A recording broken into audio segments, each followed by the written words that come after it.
we are looking at the prospects of losing $20 billion in federal funding related to the ACA, the Affordable Care Act. The future of the Affordable Care Act in jeopardy tonight. Tomorrow, the Supreme Court is scheduled to hear arguments from both sides in a case brought by Republican state attorneys general and the Trump administration. They argue the law's individual mandate is unconstitutional and the entire health care law needs to go. A previous judge has ruled that the entire law has to be wiped out, arguing all of Obamacare can't hold up without the individual mandate. But the last court didn't go that far, and it's now up to the U.S. Supreme Court. It's a decision that could impact millions of Americans who rely on medical insurance, including Californians impacted by the coronavirus pandemic. So what's at stake here? Millions of people who have pre-existing conditions could lose protection. Insurers could once again place caps on benefits, and there would be no limit on out-of-pocket spending. People could see a copay for preventative services. Medicare drug costs would go up for seniors. That's if it is pulled with no replacement plan ready. Today, California reported one of the largest single-day coronavirus spikes in months, and Governor Newsom said the possibility of the ACA being struck down could put a hold on reopenings and, again, that loss of federal funding.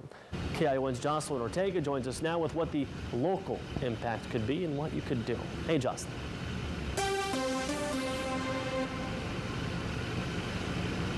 Aaron, I spoke with a local health advocate who says that striking down the Affordable Care Act would not only make it harder for working families to get the health coverage they need, but also COVID survivors who are now considered to be at even greater health risk.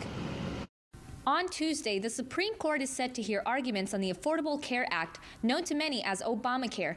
The highest court is set to decide whether or not to dismantle or uphold it.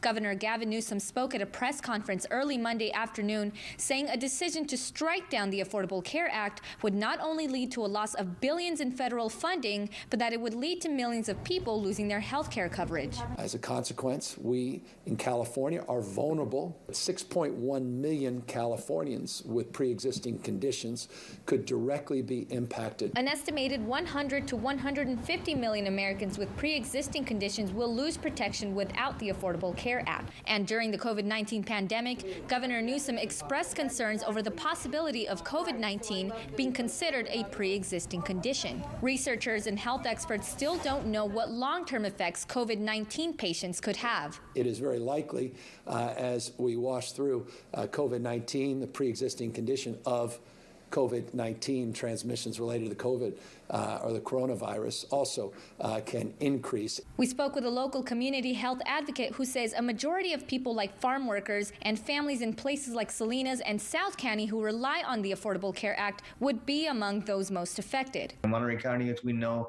there's a high population, in particular the farm worker population, that has gotten COVID. Or be a young person that is, under the age of 26 that will no longer be able to be on their parents' insurance plan, or will just not be able to afford insurance anymore. The good news, according to Valenzuela, is that in California, people can look for other resources, thus avoiding having to pay out of pocket. As for people working in the fields, he says the labor unions will sometimes negotiate health benefits for workers. We know that with the new administration coming in, it will breathe in, another opportunity for there to be another version of the Affordable Care Act. So, while we know that tomorrow is going to be grim, it's not time to lose hope, just from a community organizing standpoint. Valenzuela says this could also lead to higher costs and co-pays.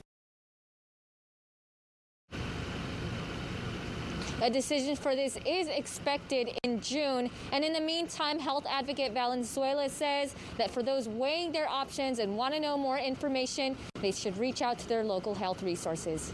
In Salinas, Jocelyn Ortega, KION News Channel 546. And important to note, it might not be till the summer when we get an actual ruling on this. We'll see what happens tomorrow. Jocelyn, thank you.